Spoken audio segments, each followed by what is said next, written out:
আসসালামু আলাইকুম। মেহেদী হাসান খান, সবাইকে আমন্ত্রণ জানাচ্ছি মাই টিভি সংবাদে। আর শুরুতেই থাকছে সংবাদ শিরোনাম। দেশের অনলাইন প্ল্যাটফর্ম থেকে আল জাজিরার প্রতিবেদন সরিয়ে ফেলার নির্দেশ হাইকোর্টের। বিতর্কের জন্য গুজব রটানো হচ্ছে, মন্তব্য পররাষ্ট্রমন্ত্রী। কোটালীপাড়ায় প্রধানমন্ত্রী শেখ হাসিনাকে হত্যা চেষ্টা মামলার ডেথ রেফারেন্স ও আপিলে 10 জনের ফাঁসির রায় হাইকোর্টে বহাল। করোনা টিকা প্রদানে কমানো হবে না বয়সসীমা, বললেন স্বাস্থ্যমন্ত্রী। চলতি মাসে আসবে 50 লাখ ভ্যাকসিন, জানালেন স্বাস্থ্য সচিব। বরিশাল বিশ্ববিদ্যালয় শিক্ষার্থীদের উপর হামলার প্রতিবাদে সড়ক অবরোধ, বাসে আগুন। দোষীদের গ্রেপ্তারের 48 ঘন্টার আলটিমেটাম। বলছিলাম সংবাদ শিরোনামগুলো, এবারে পুরো খবর।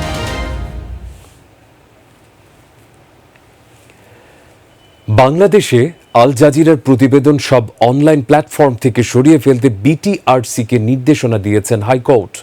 বিচারপতি মোহাম্মদ মুজিবুর রহমান মিয়া ও বিচারপতি মোহাম্মদ কামরুল হোসেন মোল্লার সমন্বয়ে গঠিত ভার্চুয়াল হাইকোর্ট বেঞ্চ এই আদেশ দেন।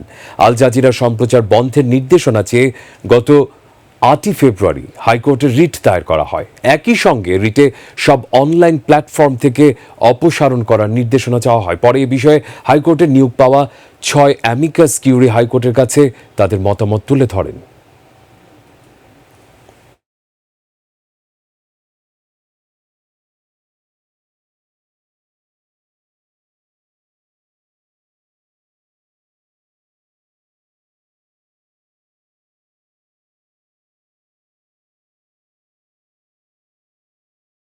বাংলাদেশকে মেলাইন করা হয়েছে, বাংলাদেশকে মাফিয়া রাষ্ট্র বলে তারা আমাদেরকে চিহ্নিত করার একটা ভিন্ন অপচেষ্টা করছে। সেটা আমি বলছি, সেই কারণে দেশের প্রতিটি নাগরিকেরই দায়িত্ব, মানে এখানে তার লোকাস্ট্যান্ডে আছে, তার অধিকার আছে এইটাকে চ্যালেঞ্জ করে মামলা করার। আমার বক্তব্য ছিল সেটাই। দেশের উন্নয়ন ও অগ্রযাত্রাকে বিতর্কিত করতে বিভিন্ন ধরনের গুজব রটানো হচ্ছে বলে মন্তব্য করেছেন পররাষ্ট্রমন্ত্রী ডক্টর এ কে আব্দুল মোমেন। আর আওয়ামী লীগের সাধারণ সম্পাদক, সড়ক পরিবহন ও সেতুমন্ত্রী ওবায়দুল কাদের বলেছেন, সরকার এবং সাংবিধানিক প্রতিষ্ঠানের বিরুদ্ধে অপপ্রচার ও গুজব সৃষ্টিতে নিপুণ দক্ষতার পরিচয় দিয়ে যাচ্ছে বিএনপি। রাজধানীতে পৃথক অনুষ্ঠানে তারা এসব মন্তব্য করেন। রিপোর্ট সাইদুর রহমান আবিরের। সরকারি বাসভবনে গণমাধ্যমে কথা বলেন আওয়ামী লীগ সাধারণ সম্পাদক, সড়ক পরিবহন ও সেতুমন্ত্রী ওবায়দুল কাদের। সরকার এবং সাংবিধানিক প্রতিষ্ঠানের বিরুদ্ধে অপপ্রচার ও গুজব সৃষ্টি হচ্ছে বলেও জানান তিনি। দেশে নির্বাচন ব্যবস্থার সবচেয়ে আজ্ঞাবহ বিতর্কিত নির্বাচন কমিশন বিএনপির আমলের আজিজ কমিশন। তাই সমালোচনার আগে আয়নায় নিজেদের মুখ দেখুন। এদেশের মানুষের ভোটাধিকার হরণের জনক বিএনপির মুখের কথা মানুষ বিশ্বাস করে না। নির্বাচন কমিশন একটি সাংবিধানিক প্রতিষ্ঠান। নিজস্ব ক্ষমতা এবং আইনের প্রয়োগের মাধ্যমে সুষ্ঠু ও অংশগ্রহণমূলক নির্বাচন অনুষ্ঠান তাদের দায়িত্ব। রাজনৈতিক দল হিসেবে আমাদের দায়িত্ব কমিশনকে সহযোগিতা করা। এদিকে ফরেন সার্ভিস একাডেমি মিলনায়তনে ভাষা আন্দোলনে বঙ্গবন্ধুর ভূমিকা নিয়ে আলোচনা সভার আয়োজন করে পররাষ্ট্র মন্ত্রণালয়। কথা বলেন গুজব ও বিভিন্ন প্রতিবেদন প্রসঙ্গে। সম্প্রতি কয়েকটি প্রকাশনা এসেছে এবং এগুলো সব নাটকের মতো, বানোয়াট নাটক, গল্পের মতো। সেই গল্পগুলো যে সত্যি নয়, সেইটি আমাদের দায়িত্ব হচ্ছে সেইটা পাবলিককে বোঝানো, জনগণকে বোঝানো। অবশ্যই আমরা সেই প্রচেষ্টা চালাবো। আমার সহকর্মী সবাইকে আমি বলবো যে এইভাবে আপনারা তৎপর হবেন, উদ্যোগ নেবেন। সঠিক তথ্য উপাত্ত বিভিন্ন দেশে উপস্থাপন করতে দূতাবাসে কর্মরতদের নির্দেশ দেন পররাষ্ট্রমন্ত্রী। এইভাবেই তার যাত্রা শুরু হলো। সাইদুর রহমান আবির, মাই টিভি, ঢাকা। 2000 সালে গোপালগঞ্জের কোটালীপাড়ায় প্রধানমন্ত্রীকে হত্যা চেষ্টা মামলায় 10 জনকে বিচারিক আদালতের দেয়া মৃত্যুদণ্ড বহাল রেখেছেন হাইকোর্ট। বিচারপতি জাহাঙ্গীর হোসেন সেলিম ও বিচারপতি মোহাম্মদ বদরুজ্জামানের ভার্চুয়াল হাইকোর্ট বেঞ্চ এ রায় ঘোষণা করেন। ভাষার মাসে বাংলা ভাষার জন্য জীবন উৎসর্গকারী শহীদদের প্রতি শ্রদ্ধা জানিয়ে রায় বাংলায় ঘোষণা করেন আদালত। আরও তথ্য ডেনিত রঙের। 2000 সালের 20 জুলাই এবং 21 জুলাই কোটালীপাড়ার লুৎফর রহমান আদর্শ কলেজ মাঠে সন্ধান মেলে দুটি শক্তিশালী বোমার। 21 জুলাই সেই মাঠেই সমাবেশে ভাষণ দেওয়ার কথা ছিল প্রধানমন্ত্রী শেখ হাসিনার। বোমা উদ্ধারের ঘটনায় করা মামলায় 2017 সালে ঢাকার দ্রুত বিচার ট্রাইব্যুনাল 10 জঙ্গির মৃত্যুদণ্ড, একজনকে যাবজ্জীবন এবং 3 জনের 14 বছর কারাদণ্ড প্রদান করেন। বুধবার হাইকোর্ট ডেথ রেফারেন্স এবং আপিলের রায়ে 14 বছর কারাদণ্ডপ্রাপ্ত একজনকে খালাস দিয়ে বাকিদের ক্ষেত্রে বিচারিক আদালতের রায় বহাল রাখেন। রায়ের পর্যবেক্ষণে বলা হয়, এসব অপরাধীরা দেশে অসাম্প্রদায়িক চেতনাকে ধ্বংস করতে চেয়েছিল, তাদের প্রশ্রয় দেওয়ার সুযোগ নেই। যে 10 জনের যে মৃত্যুদণ্ড এটি বহাল থাকবে, যাবজ্জীবন একজনকে দেয়া হয়েছে সেইটিও বহাল থাকবে, আর 14 বছর যে 3 জনকে দেয়া হয়েছিল 2 জনের সাজা বহাল থাকবে, শুধুমাত্র একজন বেকসুর খালাস হবে। আদালত অত্যন্ত উষ্মা প্রকাশ করেছেন যে এই ধরনের জঙ্গিদের কোনো মতেই আশ্রয় প্রশ্রয় দেওয়ার কোনো প্রশ্নই ওঠে না। রায়ে রাষ্ট্রপক্ষ সন্তুষ্ট উল্লেখ করে অ্যাটর্নি জেনারেল জানান, উচ্চ আদালতের এই রায় জঙ্গিবাদ সহ অন্যান্য অপরাধের ক্ষেত্রেও একটি বার্তা। দেখেন, আমি মনে হয় যে শুধু জঙ্গিবাদ না, সকল অপরাধীর জন্য এটা একটা বড় সতর্কবার্তা যে এই দেশে ওদের স্থান নাই এবং ওদের বিচার হবে, বিচারের শাস্তি নিশ্চিত হবে। এই মামলায় দণ্ডপ্রাপ্ত আসামিদের মধ্যে 4 জন এখন পর্যন্ত পলাতক। ড্যানিত রং, মাই টিভি, ঢাকা। এবার প্রসঙ্গ করোনা ভ্যাকসিন। করোনা ভ্যাকসিন দেওয়ার ক্ষেত্রে ন্যূনতম বয়স সীমার আপাতত কোনো পরিবর্তন হচ্ছে না বলে জানিয়েছেন স্বাস্থ্যমন্ত্রী জাহিদ মালেক। তিনি বলেন, ইতিমধ্যে 25 লাখ রেজিস্ট্রেশন জমা পড়েছে অ্যাপসে। ঢাকা ডেন্টাল কলেজে এক অনুষ্ঠানে এসব কথা বলেন স্বাস্থ্যমন্ত্রী। এদিকে সচিবালয়ের স্বাস্থ্য সচিব এম এ মান্নান জানান, মার্চের প্রথম সপ্তাহের মধ্যেই ভ্যাকসিনের দ্বিতীয় চালানের 50 লাখ ডোজ আসছে দেশে। প্রতিবেদন এস এম আরিফের। করোনা ভ্যাকসিন ইস্যুতে সচিবালয়ে সাংবাদিকদের সাথে কথা বলেন স্বাস্থ্য সচিব। এক প্রশ্নের জবাবে তিনি জানান, মার্চের প্রথম সপ্তাহের মধ্যেই দেশে আসবে ভ্যাকসিনের দ্বিতীয় চালান। আমাদের পরবর্তী চালান আসা বা টিকার জন্য কোনো ধরনের শঙ্কা বা কোনো সন্দেহের কোনো অবকাশ নেই। যে 50 লক্ষ আসবে, আমরা আশা করছি এন্ড অফ দিস মান্থ অথবা ফার্স্ট উইক এর মধ্যে চলে আসবে। এদিকে ঢাকা ডেন্টাল কলেজে এক অনুষ্ঠানে স্বাস্থ্যমন্ত্রী বলেন, প্রতিনিয়তই মানুষের মধ্যে বাড়ছে ভ্যাকসিন নেয়ার প্রবণতা। ভ্যাকসিনের অ্যাপস তৈরি করা হয়েছে একটা, যাতে লোকে নিবন্ধন করতে পারে, এবং সেখানে প্রায় 25 লক্ষ লোক এখন নিবন্ধন করে ফেলেছে। ভ্যাকসিন নিয়ে তো অনেক সমালোচনা ছিল, লোকে আর এখন কেউ সমালোচনা কানে নেয় না। তারা ভ্যাকসিন নিতে আগ্রহী, ভিড় জমে গেছে সব জায়গায়। ভ্যাকসিন দেওয়ার ক্ষেত্রে ন্যূনতম বয়সসীমা আপাতত বাড়ানো বা কমানো হবে না বলেও জানান তিনি।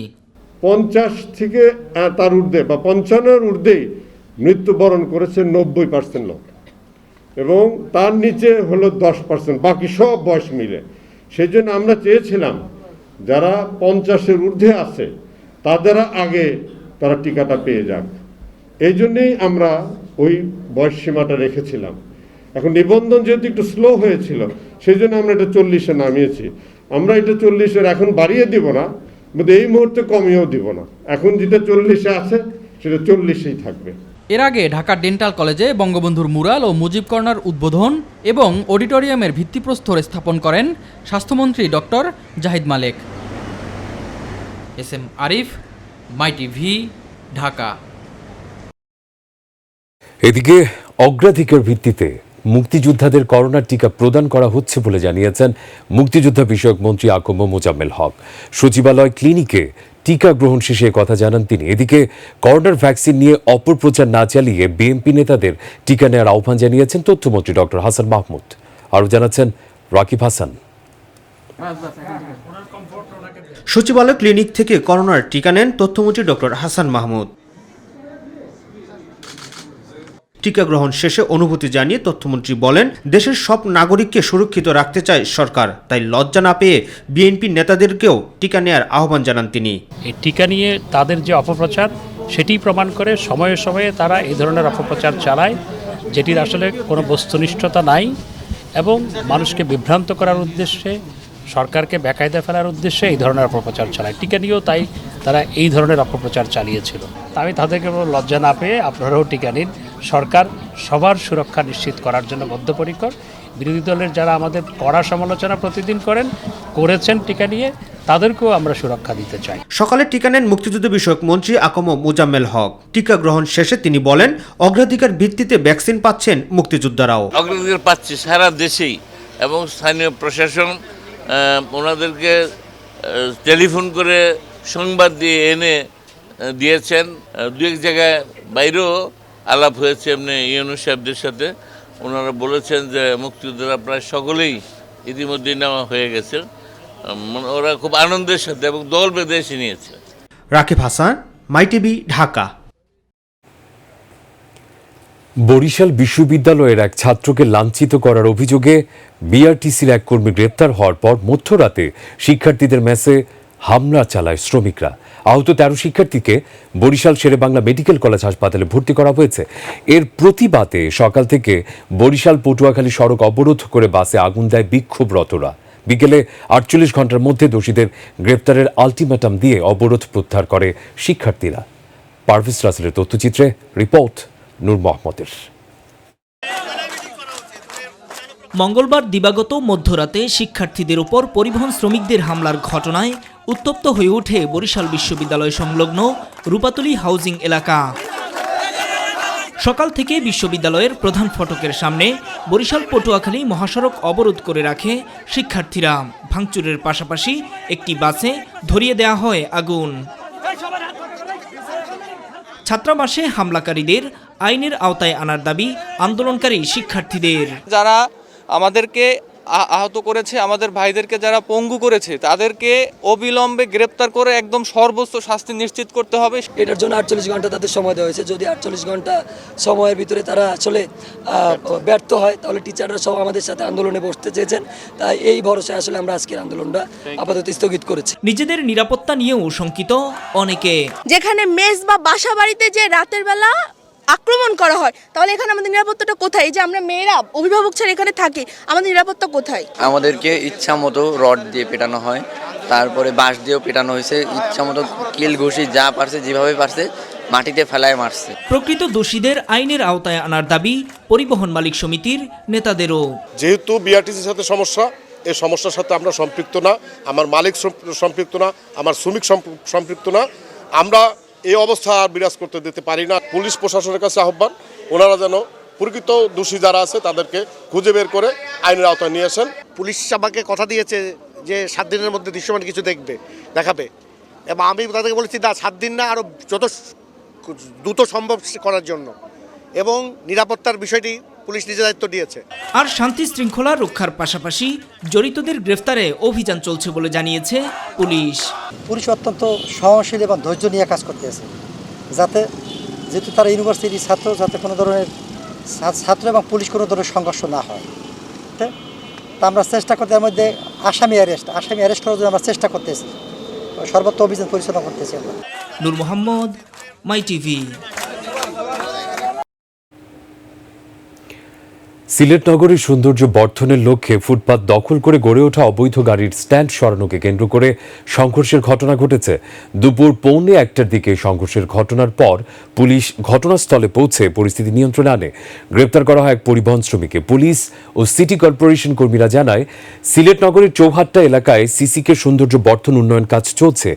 উন্নয়ন কাজ শুরু হওয়ার পরপরই সিসিকের মেয়র চৌহাট্টা এলাকাস্থ ফুটপাত দখল করে গড়ে ওঠা অবৈধ গাড়ির স্ট্যান্ড সরিয়ে নেওয়ার নির্দেশ দেন, কিন্তু ফুটপাত ছাড়তে রাজি হননি শ্রমিকরা। সকাল 11টায় সিসিক ফুটপাতে সৌন্দর্য বর্ধনের কাজ শুরু করতে গেলে পরিবহন শ্রমিকরা এতে বাধা দিয়ে সড়ক অবরোধ করে। খবর পেয়ে ট্রাফিক পুলিশের ঊর্ধ্বতন কর্মকর্তারা ঘটনাস্থলে গিয়েও তাদের শান্ত করতে পারেননি। এরপর উত্তেজিত শ্রমিকরা সিসিকের শ্রমিকদের লক্ষ্য করে ইটপাটকেল নিক্ষেপ করা শুরু করে। এদিকে গুটি কয়েক শ্রমিক নেতার উস্কানিতে সংঘর্ষের ঘটনা ঘটেছে বলে জানিয়েছেন সিটি মেয়র আরিফুল হক চৌধুরী। গাড়ি নিয়ে এসে তারা আমাদের ইট নামাইতে দেয় না, কাজ করতে দেয় না। এদিকে এখানে গাছ, লাইটের তার যাচ্ছে, গাছের কাটা হচ্ছে, সব আজকে সকাল থেকে আমরা পুলিশের সহায়তায় এই লাইনটা বন্ধ করছি। বারবার তো এত বড় ইম্পর্টেন্ট রাস্তা বন্ধ করা যায় না। আমার জন্মের আগ থেকে এখানে মাইক্রোবাস শাখা। এখন এখানে 500-700 শ্রমিকেরা যাবে কোথায়? এই দেশে তো সরকার রোহিঙ্গাদেরকে বাসস্থান দিয়েছে, আমরা তো রোহিঙ্গা না, আমরা তো এই দেশের নাগরিক ভোটার। এবং এই আমরা অস্ত্রসহ একজন দুষ্কৃতিকারীকে গ্রেফতার করেছি, পরিস্থিতি নিয়ন্ত্রণ করতে যেয়ে তার হাতে অস্ত্র পেয়ে আমরা বেআইনি অস্ত্র হিসেবে তাকে আমরা জব্দ করেছি এবং বর্তমানে পরিস্থিতি আমাদের নিয়ন্ত্রণে রয়েছে।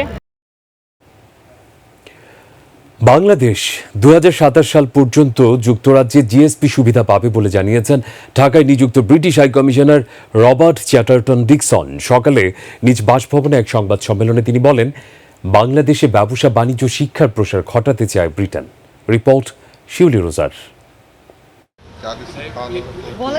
বাংলাদেশ যুক্তরাজ্য প্রথম বাণিজ্য ও বিনিয়োগ সম্মেলন নিয়ে ব্রিটিশ হাই কমিশনের সংবাদ সম্মেলন।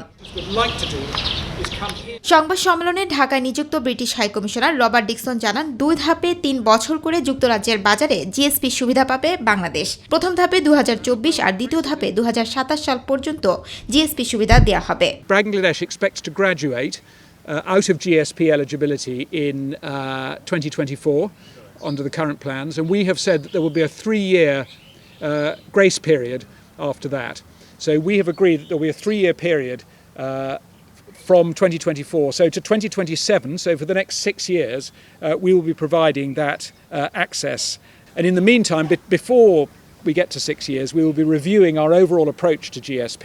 বাংলাদেশে ব্যবসা বাণিজ্য সুদূর প্রসারীর সম্ভাবনা রয়েছে জানিয়ে হাই কমিশনার বলেন, বাংলাদেশে অন্তত 9টি বিশ্ববিদ্যালয় ক্যাম্পাস চালানোর কথা ভাবছে Britain. We are the second largest cumulative investor in Bangladesh. I hope to see more British investors coming in and operating successfully here, making money for themselves but contributing to the development of Bangladesh. That's what I'd like to see, and I'd be particularly keen to see, as I said, I think there's a particular immediate opportunity in higher education. এ সময় আমলাতান্ত্রিক ও পদ্ধতিগত জটিলতা বাংলাদেশে বিদেশি বিনিয়োগকারীদের জন্য বড় বাধা বলেও জানান Robert Dickson. A lot of those challenges are wrapped up in Bangladesh's place at 168 in ease of doing business. So I think it comes down to ability to enforce contracts. It comes down to some of the problems that people have in dealing with the bureaucracy here. There are problems with coordination between different parts of government. শিউলি রোজা, মাই TV, Dhaka. খোলা soybean তেলের খুচরা মূল্য প্রতি litre 115 টাকা এবং বোতলজাত তেলের মূল্য 135 টাকা নির্ধারণ করা হয়েছে বলে জানিয়েছেন বাণিজ্যমন্ত্রী টিপু মুন্সি। বাণিজ্য মন্ত্রণালয় আয়োজিত অত্যাবশ্যকীয় পণ্য বিপণন ও পরিবেশক বিষয়ক জাতীয় কমিটির সভা শেষে এ কথা জানান তিনি।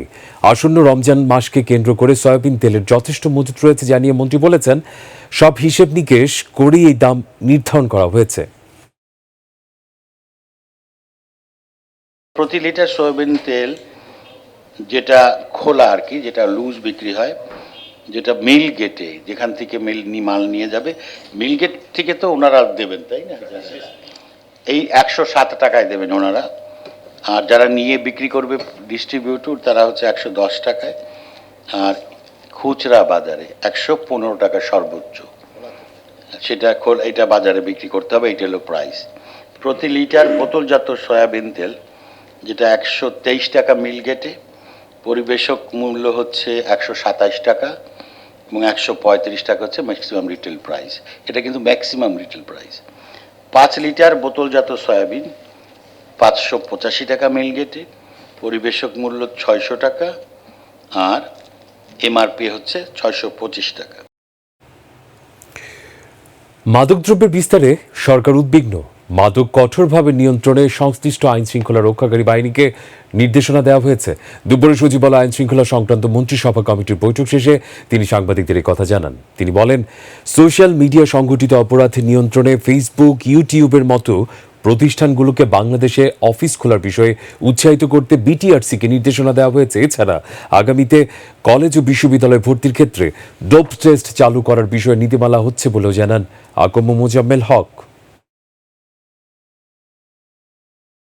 মাদক দ্রব্যের যে প্রভাব, এটা আমরা খুবই উদ্বিগ্ন, যাতে এটাকে আরও নিয়ন্ত্রণে আনা যায় সেই ব্যাপারে আমরা যথাযথ পরামর্শ থ্রেডবেয়ার আলোচনা হয়েছে এবং আইন শৃঙ্খলা বাহিনীকে আমাকে যথাযথ আমরা পরামর্শ এবং নির্দেশনা দিয়েছি। নির্ধারিত সময়ের আগে জাতীয় নির্বাচন দেওয়ার দাবি জানিয়েছেন বিএনপির ভাইস চেয়ারম্যান আমানুল্লাহ আমান। তিনি বলেন, দাবি মানা না হলে আন্দোলনের মাধ্যমে সরকারের পতন ঘটাবে জনগণ। সকালে জাতীয় প্রেস ক্লাবের সামনে সমাবেশে এসব কথা বলেন আমানুল্লাহ আমান। এই সময় জিয়াউর রহমানের খেতাব বাতিল করা হলে কঠোর আন্দোলনের হুঁশিয়ারি দেন দলের সিনিয়র যুগ্ম মহাসচিব রুহুল কবির রিজভী।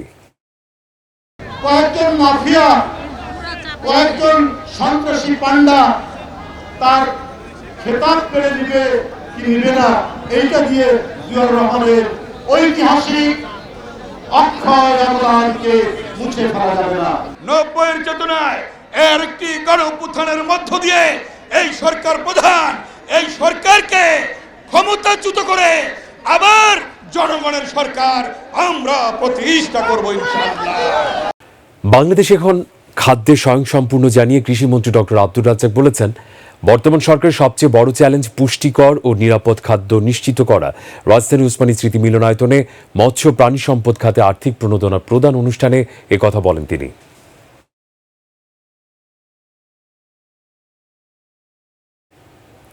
এদিকে নিরাপদ খাদ্য নিশ্চিত করতে ভেজাল না দিয়ে যার যার অবস্থানে থেকে সরকারের পাশাপাশি সবাইকে খাদ্য নিরাপত্তা এগিয়ে আসার আহ্বান জানিয়েছে বাংলাদেশ নিরাপদ খাদ্য কর্তৃপক্ষ। সকালে সংবাদ সম্মেলনে আহ্বান জানান খাদ্যমন্ত্রী সাধন চন্দ্র মজুমদার। তিনি বলেন, খাদ্য নিরাপত্তা নিশ্চিত করতে নিরাপদ খাদ্য আইন প্রণয়ন করা হয়েছে।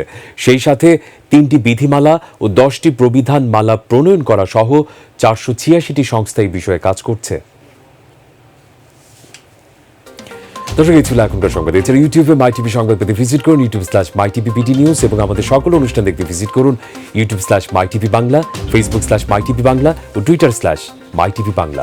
পরবর্তী সংবাদ রাত 9:30 মিনিটে দেখার আমন্ত্রণ জানিয়ে বিদায় নিচ্ছি মেহেদী হাসান খান। আর দর্শক, করোনা সংক্রমণ রোধে সবাই সতর্ক থাকুন, স্বাস্থ্যবিধি মেনে চলুন, সুস্থ থাকুন, সে প্রত্যাশায়। আল্লাহ হাফেজ।